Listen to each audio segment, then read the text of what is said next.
এই যে দেখেন এরোটর এরোটর এরোটর ডাবল স্পিড এরোটর, এটা কিন্তু প্রচুর পরিমাণে ঢেউ তোলে। এই যে দেখেন কত ঢেউ, ঢেউ আর ঢেউ। এই যে দেখেন আমরা এই পুকুরে অনেক লসের সম্মুখীন হয়েছিলাম।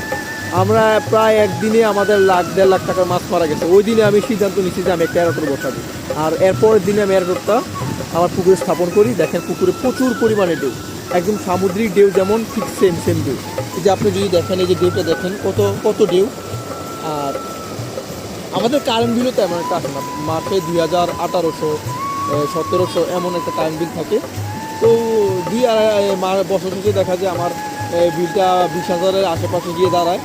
তো মাছ চাষের ক্ষেত্রে 1 বছর 20,000 টাকা তেমন একটা সমস্যা আমি মনে করি না, কারণ দেখা যায় আমাদের মাছ বেশি অক্সিজেন ফল করে যে মারা যায়, এতে কিন্তু অনেক বড় ক্ষতি হয়। আমাদের যে বাৎসরিক একটা লভ্যাংশ, ওই লভ্যাংশটা কিন্তু মাছটা মারা যাওয়ার ফলে এটা একদম ওই লভ্যাংশ থেকে আমরা বঞ্চিত হই।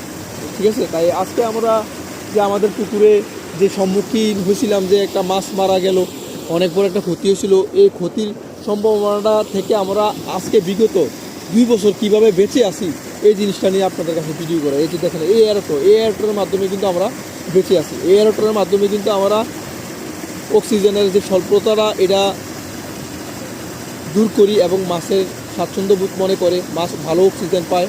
এই যে দেখেন পানির কালারটা দেখেন খুব চেঞ্জ হয়ে গেছে, একদম নিচে থেকে যে গ্যাসটা বটন ক্লিন করে ফেলে এই এয়ারটোরটা।